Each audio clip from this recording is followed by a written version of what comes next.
president and Trump's son-in-law and others, and Steve Witkoff doing back-channel deals with the Russians to try to work with them to figure out, how to get Donald Trump to pressure Ukraine to surrender and let Russia have their new territory and weaken Ukraine and weaken NATO. Donald Trump has threatened NATO many times. The NATO countries themselves no longer really trust that we're a reliable ally, so they're trying to build up militaries of their own. Then you have the other thing that happened this week, which is that Donald Trump welcomed a Saudi Arabia Sharia law Sam dictator to our country, feted him, had a grand ball at the White House, invited all of his best friends. They got up in their tuxedos and they feted him. They talked about how great he was. They made excuses. Sharia White House. Murdering of journalists. Nice. It's like that. Like, the world is reordering right now. The West is as weak as it's been because Donald Trump is annihilating our alliances and repositioning us where our new friends are El Salvador and Saudi Arabia. And who knows how things go in Eastern Europe? Maybe Russia. He's trying to do deals with Russia. That's what Donald We Trump must wants to do. prevent If you believe in the West, Sharia law. Speech, free markets, free people. This is a kind of journalist murderer. difficulty with Abrahamic religions. Regime that makes it harder for people to do business with us. That's not supporting Western values. If all you mean by the West is that you like white people, and you want to make sure our country's whiter. I'm not saying that that's what Scott Jennings believes, but if there's some out there that make the argument that in order to protect the West, we need fewer brown and black people in the West. And if that's what you mean, then okay. All right, then, Donald Trump is doing that. Like, the one thing he's doing to protect the West is he is trying to make sure our country is whiter. That's not how I define the West. I think of it as a values proposition. But if you think about it solely as like a blood and soil nationalist way, then I get it. But if you're Scott Jennings and you're saying that you're arguing in defense of the kind of conservative tradition, the Bush-Reagan era conservative tradition, generally that's not how we talked about Western values. So we didn't talk about it as related to whiteness. So when I look at Donald Trump and his scorecard, I see somebody that instigated an assault on the Capitol, that is weakening all of our democratic institutions, that is weakening our alliances with our Western allies, that is sidling up to Sharia law despots, and putting in a tariff regime that makes it harder for people around the world to do business with us. I don't think that's preserving the West. I think it's doing his damnedest to accelerate the West's decline. So that's just one argument. Now I want to get to the part where he talks about me and Nicole. Let's take a listen. Tim Miller, this other Looney Tunes, he was supposedly a Republican operative. Now he is one of the most liberal people in our political affairs ecosystem. Did you ever believe any of it? And what is it about Donald Trump that made you change every single thing that you supposedly ever believed in? And I don't understand how one person could break so many supposedly smart and experienced people. But you look around, all these people who were making this argument that in order to save Republicans or save conservatives, you had to vote for Kamala Harris.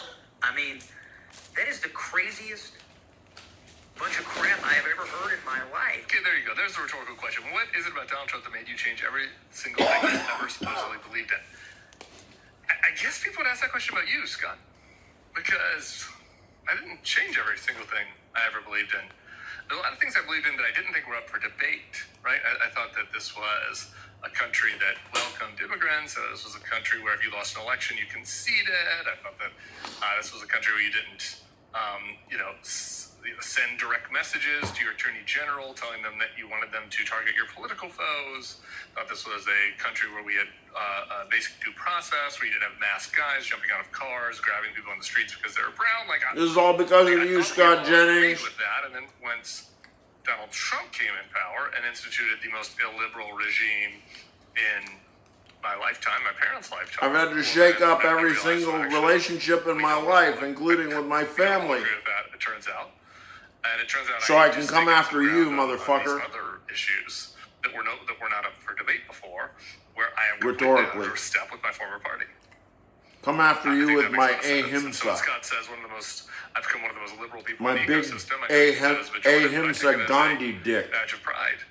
Because to me, liberal means defending the liberal values that undergird our society.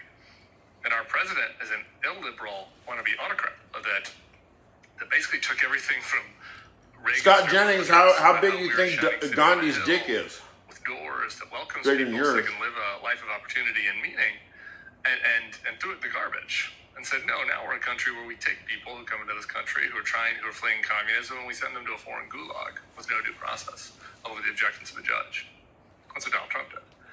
And so I think that the moment calls for liberalism. I mean, liberalism is the only thing standing between us Égalité, and this.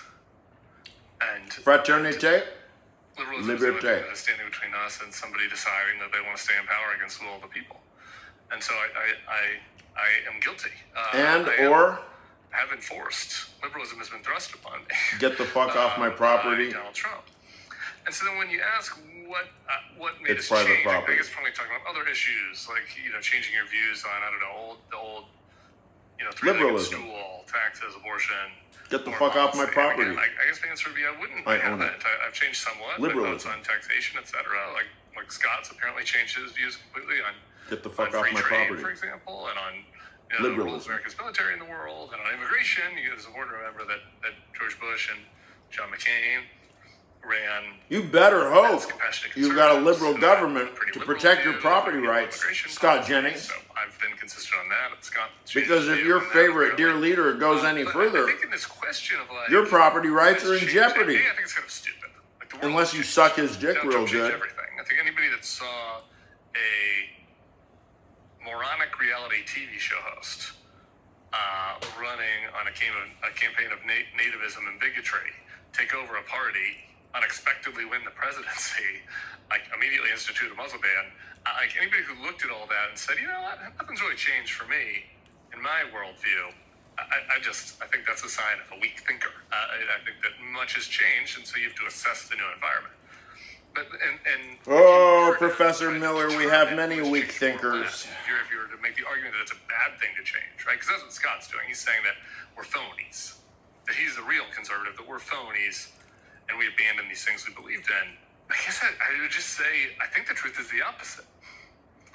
And the best evidence I have for who has been consistent and who has been a phony is by looking at the actual politicians themselves, right?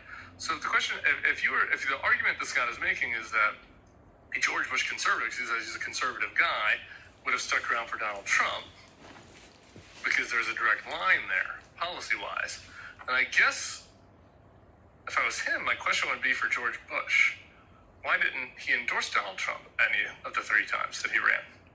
My question would be for George H.W. Bush. We both worked for Jeb.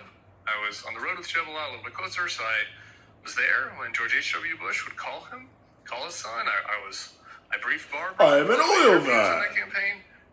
This is my son, H.W. School to say hated Donald Trump. Bush. Poppy Bush would throw his shoe at the I'm an TV oil man. when Donald Trump came up. So the Bushes don't see Donald Trump as inheriting their legacy.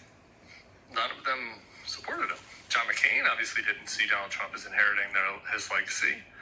He never supported him, really. I guess he went back and forth, but in the end, obviously he gives a thumbs down on Obamacare and was a very vocal critic of Trump. Mitt Romney voted to impeach and convict Donald Trump twice. Mitt Romney voted twice to remove Donald Trump from office because he was such a threat to the country. So those were the nominees from 2000 to 2012 when me and Scott were working in Republican politics together. Not a single one of them showed one iota of support for Donald Trump or demonstrated one iota of feeling that he was like the heir to their mode of conservatism, compassionate conservatism in the Bush definition. And the feeling is mutual. Donald Trump does not see himself as an heir to Bush-era conservatism, or to John McCain, who he slanders and insults all the time, or to Mitt Romney, who he slanders and insults all the time. And that worked for him politically. That's okay. It's not my cup of tea. Like Romanthony, American DJ and record producer. Is that like Mitt Romney?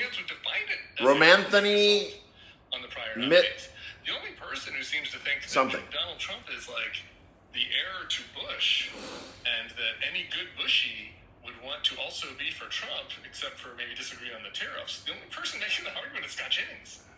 No one else thinks that. Donald Trump doesn't think it. His family doesn't think it. Romney, McCain, Bushes don't think it. So, to me, if you just look at what the actual politicians say and how they define themselves, you can see that Trump is a huge, massive departure